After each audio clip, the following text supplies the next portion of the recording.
Oh no, now the knee. Well, that was it. Manu, what's he done there? He's sold the dummy with a knee injury. It's a fake knee injury. That is set up a try for Momirovski. It's the next tackle. He gets an offload. He goes back and gets the football. Probably feels a cramp coming on in the back of his calf. And then just takes off. Oh, what a beauty. So, you pick which has been the better moment. The bloke kicking the ball back from the traffic at the southern end, or Manu, the cramp, the fibber, and takes off to set up a try.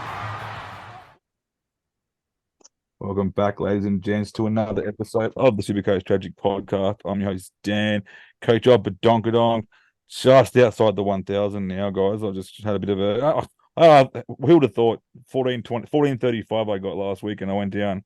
So that's how big the round was. So enough about my misery. Let's bring on the guest. So, Roscoe, mate, welcome back. How was your week?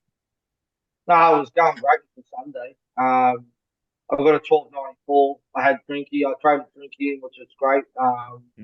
Obviously, Walsh got suspended, who I just traded in the week before.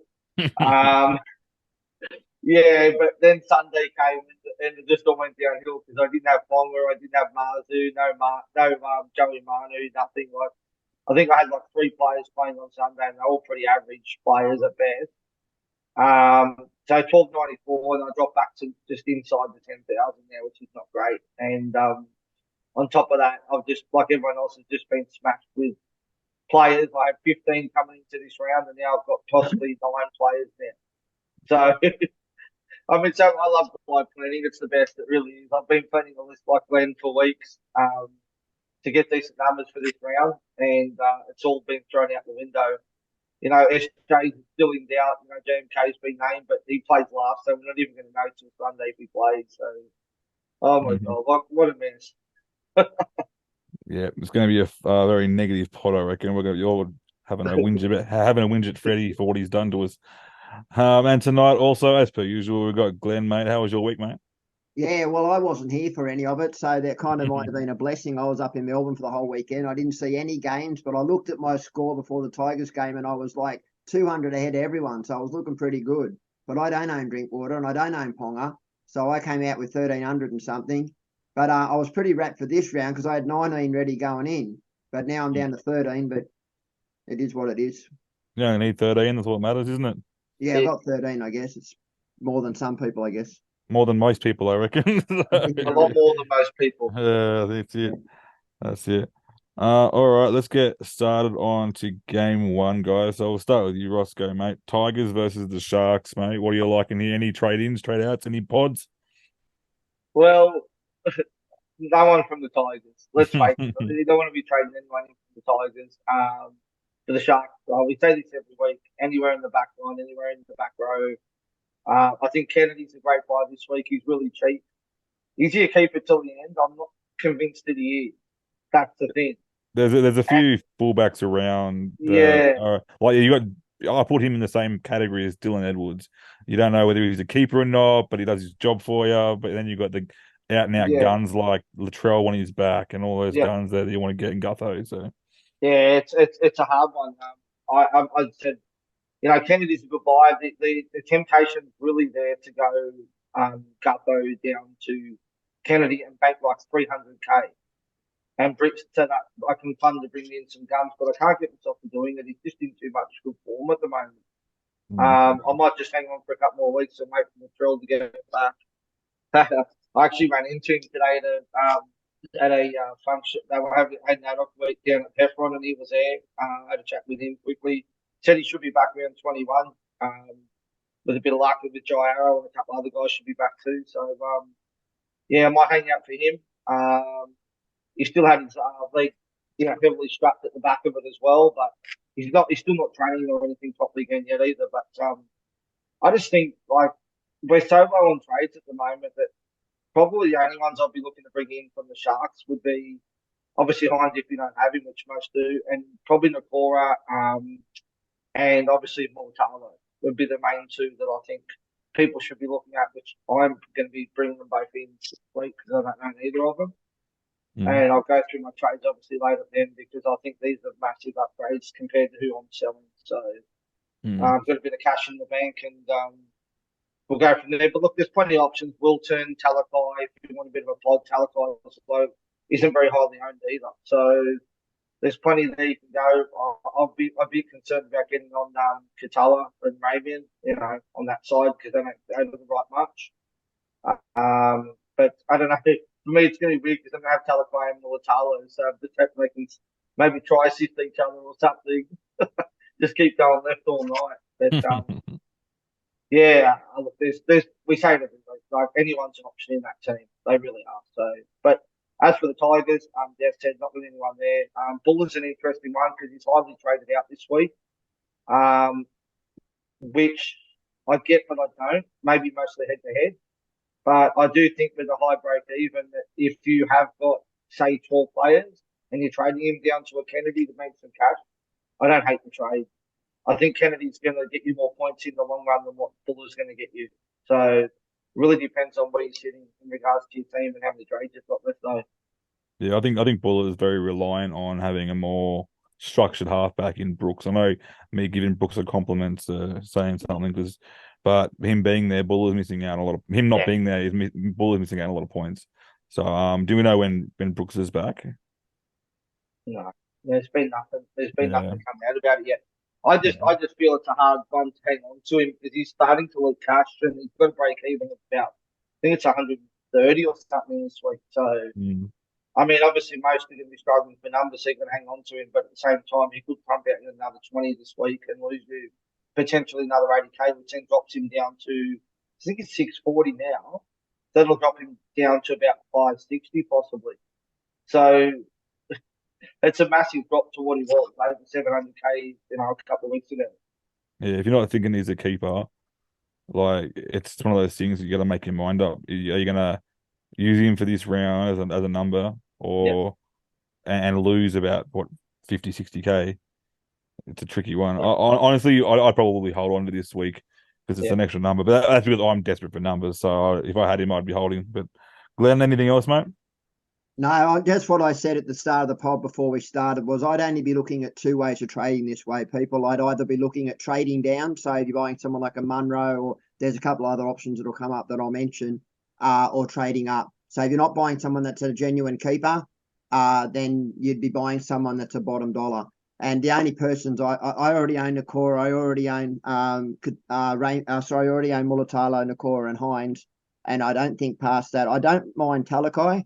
I think Talakai on that left side, I don't hate that, but personally, like I said, if you're not buying them as a keeper or they're not a bottom dollar to get money aside for keepers, I wouldn't be looking at buying at all. Yeah, the only one that wasn't really mentioned in this game that I don't mind, but there's other better options in that position, and that's Jayden Brailey. Yeah. Yeah, I think he is it Jayden or Blake? I probably got it wrong. Blake, Blake, yeah. Blake, sorry, yeah. Yeah, so he's actually he's very reliant on attacking stats, and that's definitely the thing he requires. But he has been scoring quite well. He's been getting really involved lately as well. Watching the games the last few weeks, you can just hear Brailey's at it again. He just keeps going through and sneaking through. But I don't mind that as a trade. And at the moment, you've got Harry Grant, who's on and off.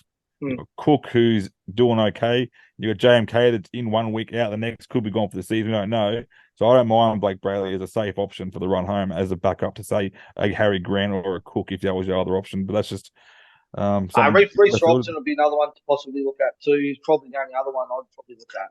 Another player to mention just of interest or maybe a watch and see. And I mean, if you're looking for this round, it could be a possibility would be Cameron McInnes. Finucane's out.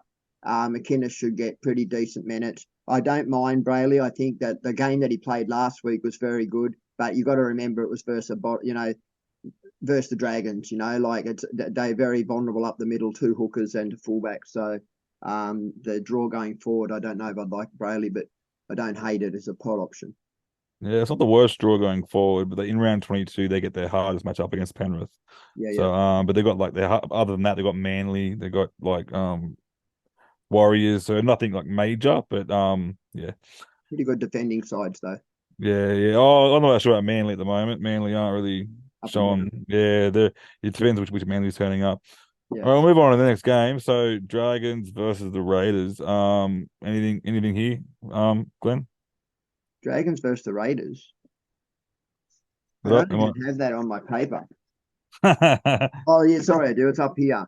Yeah, look, I wouldn't be looking at anything to buy in either of those. I'm looking at the bottom four games, and Dragons Raiders has been listed separate to me. Oh, Ross has dropped that on us. Look, Tarpany. There's nobody I would buy. I've seen a few people jumping on Timoko because he's bottomed out.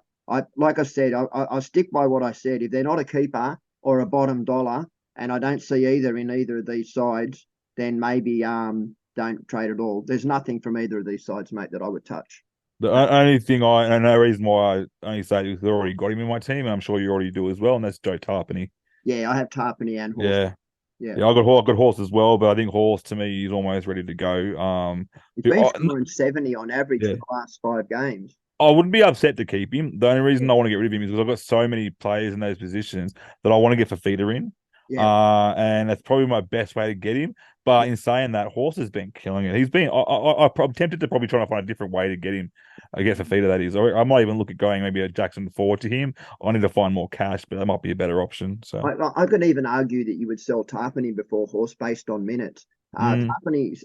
Tarpany has the minutes are improving, and what's improving, as we know, every year happens with him is on the run home. He starts the offloads, he starts to get fit, and he starts to get better, and he's starting to pump out 70s as well, which has been good. Yeah, so but I agree with you, mate. One of those will probably need to go to make way for one of those guns that we want in that position.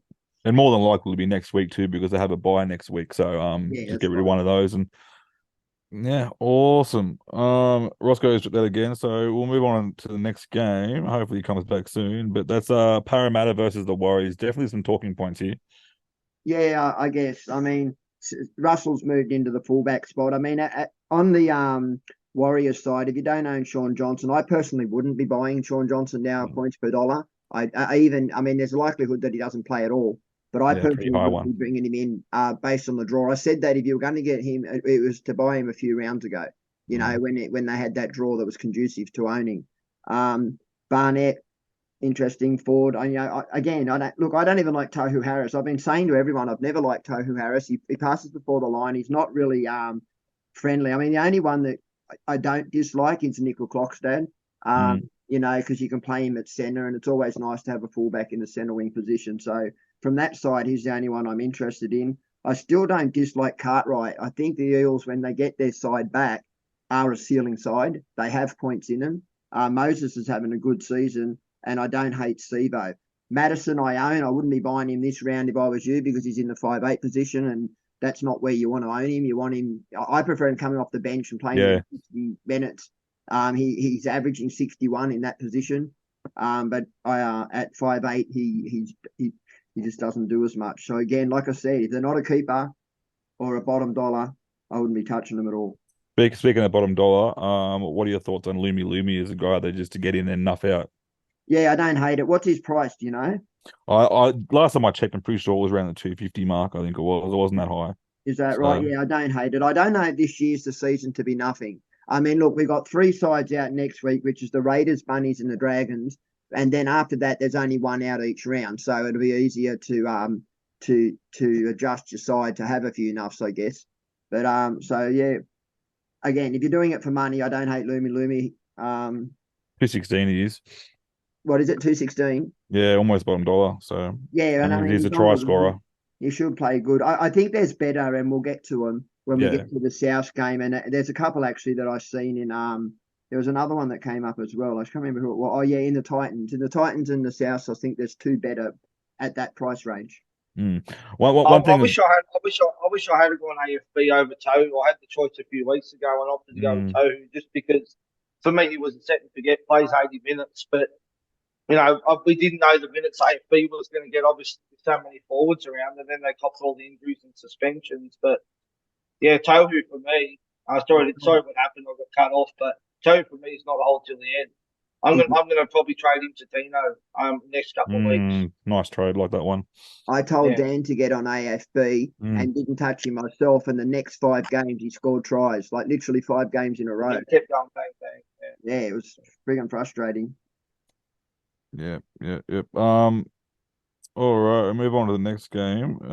We've got Rabbitohs versus the Bulldogs. Roscoe, mate, thoughts here?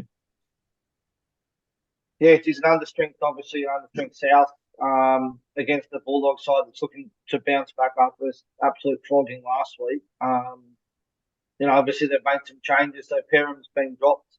So Glenn Lucky sold him. Avrilla, I'm not Avrilla. Almonte's been dropped, which is another one I held for the buy round too. So that's another one.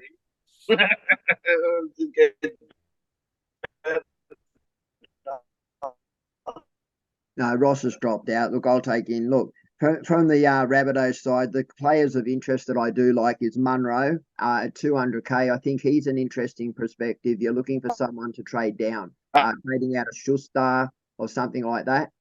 There's a few options you could go. I'm actually doing someone else. I'm not even going to say at the moment. I'll say later on. I don't dislike Cheekham, but although I'm not sure on his minutes, he tends to play 60 and then gets moved off. So the only player from that side I like, and I just wouldn't touch anyone from the Bulldogs. Preston, I believe, is a keeper. I mean, even in a kill game, he still gets 60. Like, he's just a stat beast. Mm.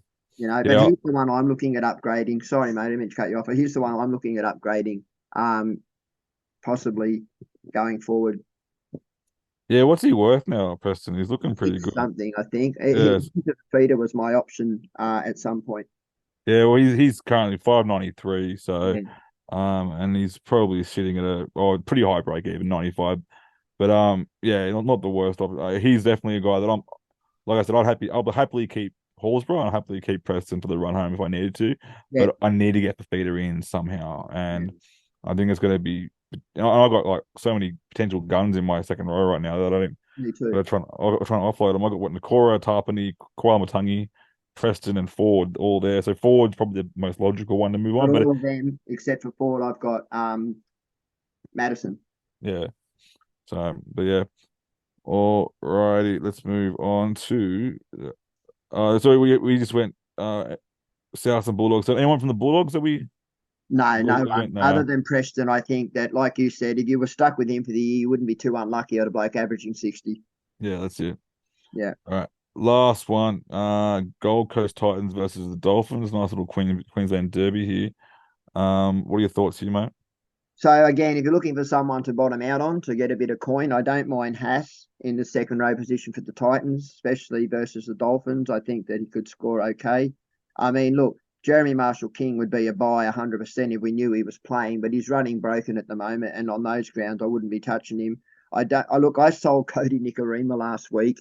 And I sold him to Grant, but I did sell Perham to Mulatalo, so it wasn't a terrible. The way I looked at it was I had 19 players for this round, and I thought, okay, I sold 2 buy-round players, Perham and Nikorima, and I bought Grant in because I got Cook and Grant, and I thought because I'm only looking at buying keepers, and I thought, well, Grant and Cook are keepers to the end. And Cody Nikorima at fullback usually hasn't been scoring well, but last week he decided to put in 2 tries and have a run amok. So that's just the kind of season I'm having, mate. It's just, sometimes it's just not your year. That's it. Yeah, it's like, oh, mate, not your year, but you've still got 13 players this week, mate. Can't you lucky stars there, I think. So yeah, and I'm still kind of not. I mean, I'm still around 9k or 10k or something. So I'm not. No, actually, I think I'm 11k. I dropped 3k last round from that 1300 score. I think I dropped about 170 with 1435. That was crazy. I've never had that high a score and dropped a ranking, so that's ridiculous. I was just looking at the bench here of the Titans. They've got Jojo Fafita on the bench, Jacob Alec, Aaron Clark, and Chris Randall, which is kind of interesting. Something tells me that for the Dolphins, JMK won't play with Kerr, Nichols, Milford, and Wallace. I don't like Milford there for Katoa either. Shorto, Zolomon, Katoa, Nikorima. There's any chance that one of those could drop out for Milford. Yeah, well, honestly, they've got so much backup there for JMK. Like it's almost obvious to me that SJ and JMK are not going to play. But if everyone wants to know about SJ on Friday, they have until Friday for him to decide whether he can actually make it. So we'll know by Friday night whether he's caught the plane over. And JMK was a bit more difficult there, but the word there is from NRL Physio was that he's in serious doubt for this week's game, which and NRL Physio, we all know he's normally spot on there. So it's only his opinion, but he's getting word that he's in very serious doubt. So I am counting my chickens right now and saying SJ and JMK are both going to be out this week. Yeah. I'm really hoping they're bloody not. So Yeah, I agree. I think that that's a very likely scenario, mate, based on the bench as well. yeah. All righty, mate. How are we looking for? That's the last of the game. So how are we looking for trades this week? So I'm only making one trade. I'm actually selling Meany. I have like Manu, I have Zarko, I have Niokora, I have Garrick, and I have sorry, not Niokora, Mulatalo, I have Garrick. I'm stacked in that position. So I'm actually taking Meany down. I was going to trade him 2 rounds ago, and I got talked out of it, and I wished I had done it when I did. And I'm taking him down to Munro, and I've already got 100k in the bank. It puts me up to 496k in the bank. And the reasoning is I want Fafita, I want Cleary. They're 2 players that I need to get in. I can live without the rest of my side's really good, but if I add Cleary to that picture and Fafita, I could live with that for the run home with what I've got. So yeah, banking's more important to me at the moment. So that's only the one trade I'm making, mate, which is that to Munro. Yeah, well, mine's not much different, mate. I'm just choosing a different Melbourne Storm player to trade to Munro, and that's Warbrick. Yeah. So that ends up putting about 400k in my bank, which I'm preparing because I'm giving up. I've told you before the game. I'm giving up this round. I'm actually going to throw this round because if those JMK and SJ are both out, I will only have 7 players. If I do a max trade and get the 3 players, I get 10 players. That means nothing to me. So I'm not going to waste trades. I'm going to build my cash up for the way home. So if I do that one trade this week, I can then turn Schuster straight to Munster next week, and it also allows me to go Horsburgh straight to the Fafita with the cash that I have. Yeah, that's nice. So having those 2 to me for the run home. I was even thinking about doing that this week, but you never know what happens to Origin as well. So having the 3 trades kind of helps and maneuver things around. But if I make the one this week, gives me an extra number for this round, I guess, so I don't shit the bed all entirely. But yeah. Yeah, the smart play this round, mate, is banking. I mean, there's a lot of people. The average players in the top 1% are between 7 and 9 players. In the top 10%, it's less, I think. Like it really is. There's a lot of people that are struggling around the 7 numbers. So if you're out there thinking, oh shit, I'm low for numbers, and even myself, I had 19, I'm down to friggin' 13, and that's with one buying in. I wouldn't be panicking too much. You're going to be low on trades. Everybody's low on trades. I would be saving those trades because you want players like Cleary, Fafita. There's players you want for the run home, and if you don't have them, you want to be working out ways to have them, like Munster, Cleary. Yeah. Fafita, that kind of people, so trade down if you have to, or don't trade at all. Yeah, I feel like getting to Cleary isn't going to be as hard, knowing that I've got Nico Hines and SJ there. It's a bit more high price point, so I'm not as scared to get Fafita in, a Cleary in. But yeah, I was more getting because I got Schuster at my other 5 position, and that's why I wanted to bank cash so I can get Munster. Yeah. Captain, vice captain. I think we all know who our vice captaining. No secrets there. Yeah, well, I mean, Ross saying he was straight captaining Hines. I still think that's insanity when you can I mean, it's a free loop this week for everybody, like if you've got 13 or if you've got under 17, if you've got over 17, then maybe straight captain him. But I'm going to vice captain Hines, and if Hopgood plays and Hines doesn't do well, I think Hopgood's a really good captain option this week based on the amount of players out. Yeah. Yeah, I don't have Hopgood. I haven't got very many options in the captain range, so I'm definitely going to VC. It's just obvious to VC Hines, just in case we don't want to. We'll knock on wood, but he can get injured in the first 5 minutes. We don't know that. So Sean Lane's back. I only just remembered that. Yeah, I saw that article's there. So but yeah, so I'm going to VC Hines, and then I'm actually thinking about with Horse out. I'm thinking about captaining Tarpany. Yeah, I don't hate it at all. Yeah, so because that's my other options are like players like Fanua Blake, I guess, but I don't trust that at all too well. And I got most of my players are from probably Sharks anyway, so I'm thinking Tarpany as my captain. I think it might be a best option there. So I don't hate that. And look at the bench: Tom Starling, Nick Kotrick. So you've got a backup hooker and a backup centre wing there. And then you've got Trey Mooney and Peter Holler, which is 2 forwards. So the Tarpany shout, he could see like he averages 50 minutes. He could average 60, 65 in this game. And his PPM is 1.1, which could see him around with a 70-plus score without attacking stats. So that's actually not a bad shout, Dano. Yeah. Alrighty. So, mate, before we finish up with some questions. Yeah, let me just grab the article and I'll just... grab some questions and answer some questions for our viewers. We'll do our best anyway. Yeah, there's a couple here. Let me have a look. Awesome. All right, let's have a look what we got here. Okay, so Michael DeBlanco, he says, mate, I've got 10 trades left. Is it enough? I'll ask you first. I know what my answer would be. Mate, I've got 11 trades before I make my trade this week, and I think 10 for the run home after this round is probably the bare minimum you want. That's the number. You can survive without it, but you need to really start getting any less than 10. You probably want to start having a really solid plan. Even now, I'm gonna have 10 after this round, and I'm kind of freaking out a little bit, but I want to plan my next moves. Who do I need to get in, and how many trades do I need to make to get that? And it works out that I'll probably have 4 trades left for injuries at the end of that. So to me, that's enough. So yeah, 10's par. So yeah. I mean, if you remember our pod a couple of rounds ago, the question was asked, how many should we have for the run home? And 10 was the number we earmarked. Yeah, that's it. Yeah. So Yeah. I reckon if you got 14, you're laughing. I reckon, but unlikely that people have that. But if you have, good on you. So And I'll also add that that's team specific. You know, like it would depend on, you know, I've got 7 players playing Origin, right? So that, I mean, they're players that most people, a lot of them people are going to bring in, like Cook, Grant. You know, there's a few of them that I've got there. I've got Walker, I've got Gufferson, I've got, you know, there's a whole handful of ones I've got there. Thoughts on Sam Verrills as a pod? Yuck. Or second hooker for the run home? honestly, I was not going to be one of my drafts, right? So I did have a look at his scores a little bit. It is so super risky because they've got Randall as well that it could jump in any time. If Titans are having a bad run, Randall will jump in there and take that spot and take his minutes from him to even it out. Right. So trying to think he can score. I think he was averaging the last 3 weeks. I think he's been averaging close to 65 around there. But he is just too risky. Having someone that's probably, because to me, Verrills and Randall are both fringe players. One guy gets upset. One guy gets has a really bad game. He can get swapped like that, no problems.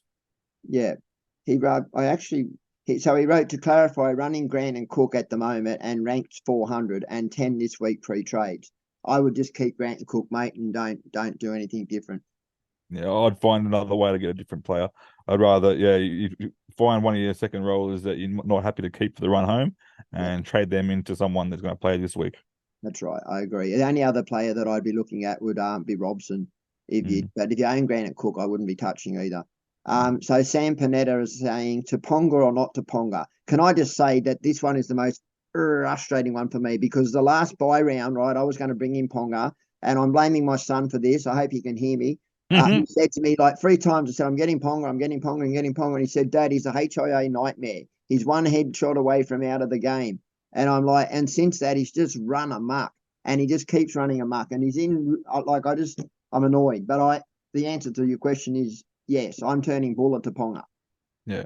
Honestly, I've been watching the last few weeks, and he's kind of reminding me of when Pappenhausen used to run rampant, where he gets the ball and everyone's like, well, he's going to do something crazy. Like he's so exciting. The last 3 games I've watched him, he's been going mental. And it's been so good to watch. Even against the Broncos, when him and Walsh were having a playoff, they were both doing crazy stuff, crazy good stuff. And Ponga was just on fire, and he is. So to me, I'm actually going to be running him as my backup fullback. I would, yeah, me too, with Gufferson. I would argue that Ponga is in the top 5 players in the game in position, in his ball skills and in his left-right step. He reminds me very much of Fittler when it comes to left-right step. He reminds me very much of Andrew Johns in his pass selection. I would even argue his hands are better than Andrew Johns when it came to passing left and right. Hot take. It's a big call, righto. So James Sweeney's saying IPAP. Oh, honestly, I had the same thought not long ago. Yeah. Everyone was going Bateman, and I wanted to swerve and go elsewhere. I decided against it, and that was the week, and I just held off on that trade, and then Bateman went mental. so I was very lucky I didn't do it. I think if you can afford it, go to Bateman instead of IPAP. I think IPAP will get you solid scores every week, probably between 40 and 60. He's not getting that many high scores lately. Yeah, it would depend on your second rowers and what you got and how many trades you have, I would argue. I don't see IPAP as a keeper. I'm not even sure I see Bateman as a keeper. The best one I'd say would be Nakora to keep if you're going to keep him for the run home. Absolutely. Yeah. Nakora, if you're going to trade someone and you don't know Nakora, you could even argue Teague Wilton would be a better buy than either of those based on what I look about in a player is opportunities, and the Sharks have more opportunities to put in players in, through gaps and through the line than the Tigers will. The Tigers are going to spend much of their game defending. So players like IPAP and Bateman are good for base. They're going to make a lot of tackles, but there's also going to be games where they're standing on the post for 30% of the game. Yeah. And that takes away base, John Black asks, would you get Talakai this week for a 1 week play or hold and get Holmes next? I'd hold 1 week plays just isn't the way to play at this time. If he's got 15, 20 trades left, mate, Absolutely. go for it. But if you're sitting around between 13 and 10, mate, that's 1 week plays aren't really the best idea this time of the year. And 13 and 10 would depend on what you have already in your side. You've got to look at your side and say, what Dan does is we sit down and we write out or work out the side we want to have running home. So if you sit down and write out what side do you want to have going home, and then say to yourself, who don't I own? And don't just think to yourself, well, I haven't got 4, so there's 4 trades, because it's not always 4 trades. That could be 8 trades.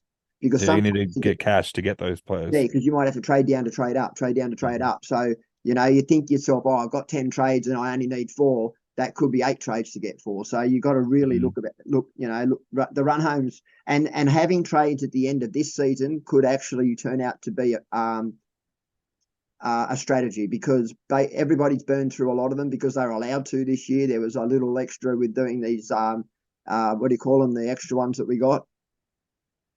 Oh, the little boosts and stuff. Yeah. Little boosts, yes. Everyone went boost crazy in the first 10 rounds, and nobody had boosts even for the buys. They just boosted on, and there was instead of 2 trades, there was 3 trades. That's why I think I've fallen behind this year. I didn't, I usually max trade, but I didn't want to max trade boost, and that's what I think threw me behind. All right, there's a couple more. Where was it? Okay. All right. The last one. Shane Hughes. Why are we having this round? No thanks to Freddie.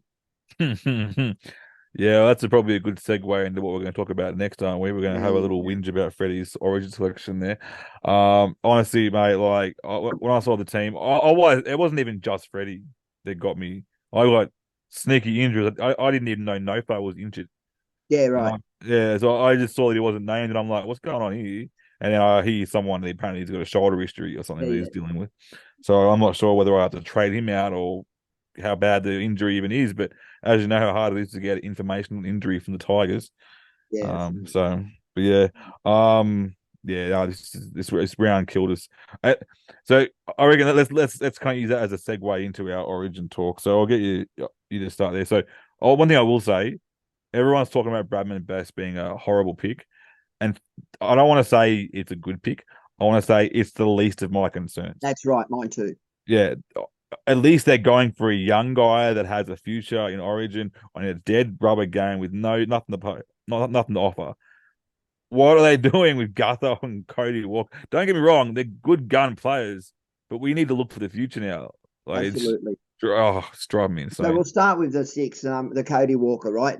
One of the things that I've been whinging about since the start of Origin, before even Origin started, was that we need a second kicking option. What they have is they have Hunt as well as the 2 kickers on either side that can step out of number 9 and put away those 40-20s. We only have 1 kicking option, which is Moses, and that's it. You know what I mean? Which enables you to rush that player. So for me, I've been saying it all along, it needs to be either Hines or Burton at 5'8", or if not, if you're going to have someone like Cody Walker, then you at the very least, have to have someone like Matt Burton at left centre, so that we have that second kicking option. And I just don't get it. And bigger picture, you pick Hines at that position because we've lost anyway. Let's give him a crack, see how the kid goes, and look towards the future. Because what's your name? 34, Cody Walker? Yeah, he's getting on. I think he's 34 or 36, something like that. He's not young. He's nearly my age, mate. Nearly.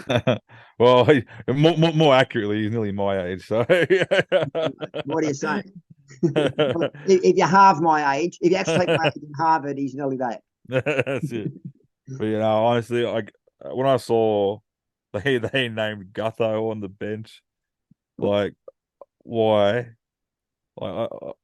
Honestly, because if they're gonna keep Robson in that position on the bench there, to back up in the hooker position, good on him. I get that, but we all know that Gutho can play hooker as well.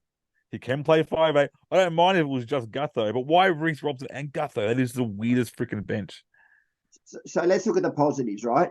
The positives in the side that I do like, it's Kaloa Matangi and and Martin and Murray in the second row lock, right? They're the positives in our side. Preferably for me, I would have had Maddo as the other second row with Martin, and I would have had Kalamatangi coming through the Pine. I would have had two other forwards. I don't hate Gutho if he's the only utility. Yes, that's it. What I do like about Gutherson, Dano, is he's an effort player, right? And that's something that New South Wales have been sorely lacking, right? So there's the pluses in that. But what I see in this New South Wales side, and I'm sure you're agreeing with this, is that Freddie Fittler's everything he's doing is reactive. He's not deciding this is the side I want to play and this is the plan I've got. He's going, this is what Queensland's doing. This is what happened to us in this game. We lost this player in that game. So because we lost this player, we've got to have this player. And it's just all reactive. Everything is, even their responses to things that have been asked of them are reactive. It's just, instead of thought process going before it. It's literally the worst one I've ever seen. Sorry, Dan, I just want to say it's the worst bench I've ever seen in the history of Origin and in the history probably of representative football.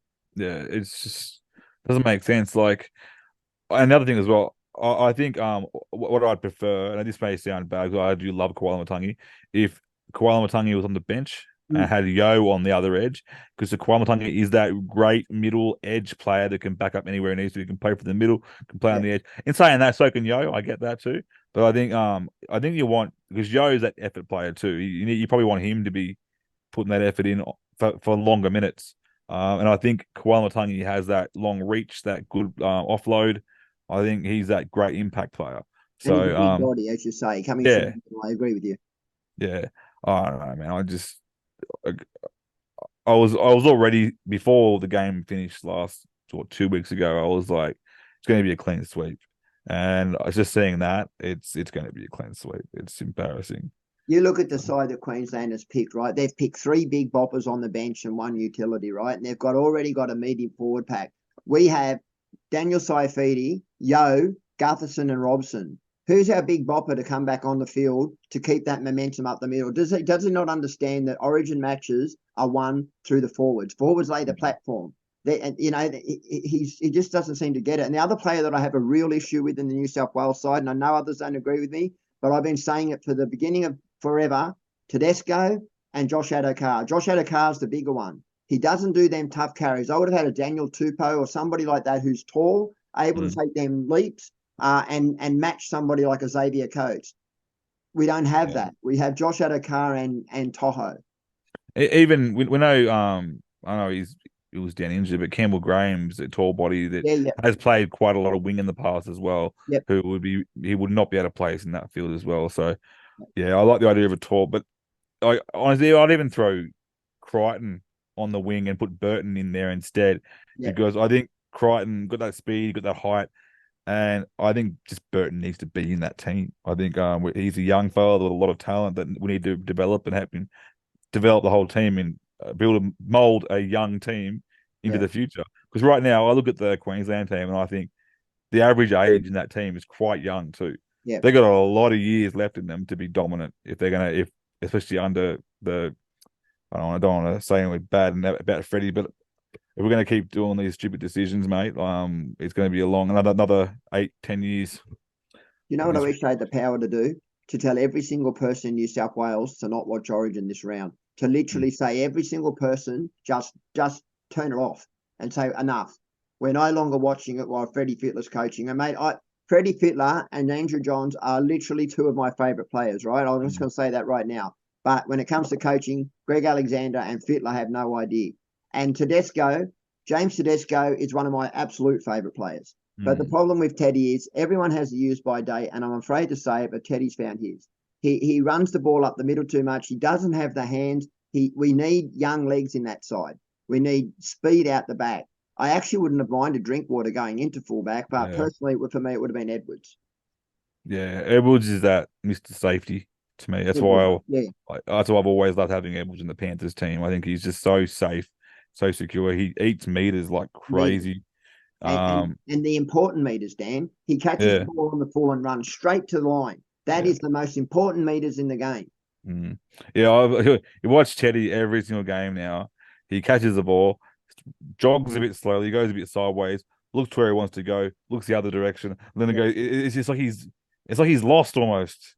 And he's not stepping, he's swerving as well. It's getting very predictable. The teams are getting him pretty easy now. I think he's just on some old legs there. So And he's very vulnerable under the high ball. I mean, I don't know if you've noticed, but over the last 5 games, Teddy has missed about 8 different kicks that have gone up, and he's been indecisive. And when the ones he has got, he's sort of swiping for it. He's not really actually getting under it or committing. He actually looks scared. I don't like saying that, but that's what I'm witnessing. It's almost like he's apprehensive to do things. He's almost thinking like tackles too. Like he doesn't. You see a player get past on the Queensland side, they'll run in and put their whole body on the line and go for it. Teddy doesn't do that, man. He's like, I'll take a swing at him. If I miss his ankle, well, then he's gone. Yeah, I find one thing I like about Teddy, like to this day as well, he's got a very good footy IQ. So when he's at the back there, he's reading what they're going to do. Yeah.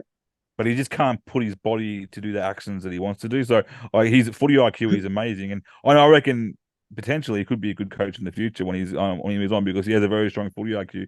But I think his body's just letting him down a little bit. I say that, but you look at all the other fullbacks there. He's the only one being playing still at the moment because he's the only one with a body that's capable at the moment. So I tell you who in the New South Wales side has a really good IQ apart from Mitchell Moses. I mean, I've been saying this for ages, but people don't rate Mitchell Moses, but it's Damien Cook.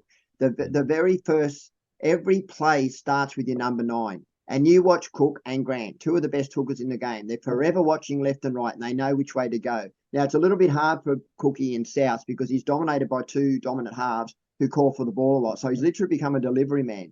But when Cookie decides to run, he does it well. And like I said, every decision starts with your number 9. You know what I mean? That's why I think the Roosters really struggle because the players that they've had, Turpin and Smith, Smith's not the brightest tool in the shed. And I love the guy. He's a running back and he's a beautiful lock. Same as Whiten. I think he'd be a beautiful lock. I don't think he's a 5'8". He doesn't have the matter, the matter up there. But Cookie does, and I believe Moses does. But Munster definitely does. Yeah, it's when you say that because when you see players like Grant and Cook run out of dummy half, when they decide that they're going to run and pick their time to run, they either get given a penalty or 6 again because the players are offside, or they make the 10 meters. Almost every single time they know when to run, and they've got that really smart choices when they make that move. So you'll see it all the time. Like for the first, say, 20 minutes in a game, Cookie won't have a run. Yeah. Because the defense isn't tired, they've just been pushing. Yeah. And afterwards, the defense is a bit tired, markers aren't quite square. Then he goes out and starts making his runs. And Grant's the same. So it wouldn't surprise me to see Cookie and Murray go back to the bench and Yo and Robson start, just a gut feeling that I have. But the plan that I still for the life of me can't understand why they didn't move Yo or Young or one of those people out into left centre so that they could stick with. The very time that Cook did run through the middle was the only opportunity we had to score. Passing game. Instead, we keep going left and right and left and right. We're trying to play this expansive football, and that's not what Origin's about. Origin's about the 1%ers. And what Queensland have that we don't is 2 players, in my opinion, the 2 smartest players in that side are Hunt and DCE. They are players with really good footy IQs. Munster's a percentage player. Tino's a percentage player. But those 2 players, they know when to put the bomb in. They know when to put the long kick in, when to put the short kick in. They've got short ball, long ball. They've got it all. Yeah, honestly, it's unfair. It feels unfair to me that they've got the quality of Ben Hunt and DC on the same team. And that's not saying anything bad. It's just saying how good they are. So they're Benny Hunt. I feel like he would in a better team. It would thrive a lot better than with the Dragons. So New South Wales have it. They just don't have the commitment that Queensland have. It's just like we don't have their passion, and then to add to that frustration is the selections. We're losing in selections before the games even start. Yeah, who knows, mate? We had the conversation a couple of years back about the Queensland's worst ever side, and they come out and beat us. So. But even if that happens, to me, it's a waste because if we come out and win and save face and don't get a clean sweep, then what does that mean for next year? Do we still have Cook? Do we still have Gutho? Like these guys are getting on now. We needed to put out a Hind and a Burton out there. Yeah. Not when you've got players like Staggs, and there's a lot of players. Like I could go over each position, literally every position, and name players that are younger who I feel are on the up. That would have been much better in that position, especially around the forwards. It's in the forwards that I'm really frustrated. I know Kalamatangi hasn't been on fire, but Maddo, Kalamatangi, Olakawatu, There's a lot of those young players, and even Stefano in the forward, you know what I mean? And then in the backs, players like Staggs, Graham, and then eventually Latrell Mitchell when he's fit. But yeah, I agree with you. Turbo, Tedesco, Cookie, time's running short. Yeah. Yeah, and one player who actually did, I know you won't hear much about him because he's probably not going to play because he's got named 19th man, and that's Spencer Lenu, another Panthers gun that I love. And he's when you talk about those big boppers to coming off the bench, he's one of them. He's not a very big guy at all, but he's so strong.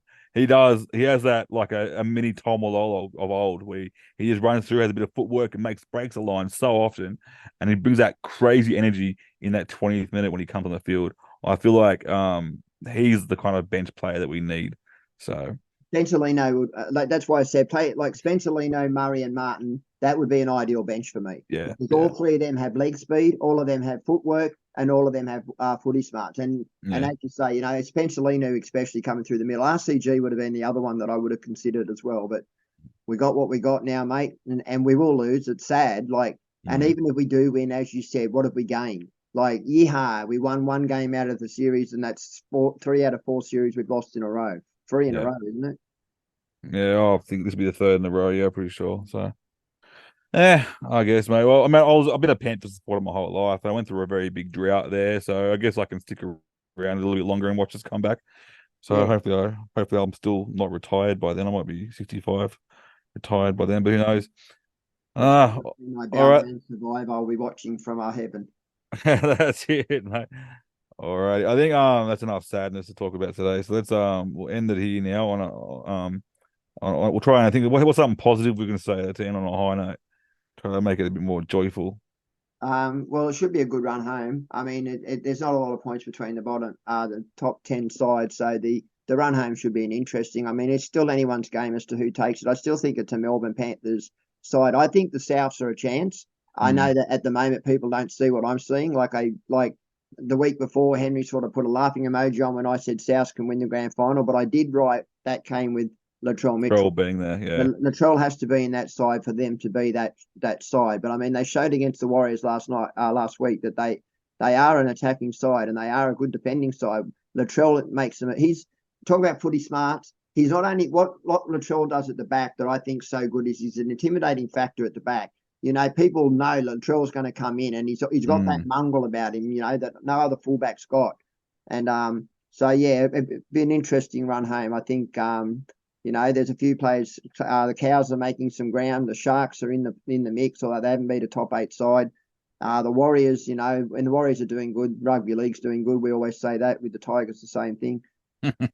And Titans, all 3 Queensland sides actually are doing interesting. Fafita and Tino are playing some great football. Yeah, so what we can say is that better days ahead. That's it.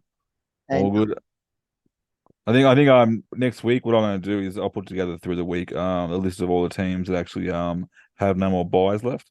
Because I'm actually planning on nothing a few players out, probably just 2. But I want to make sure I've got players in my team that have, like, for example, the Sharks have no more buys left.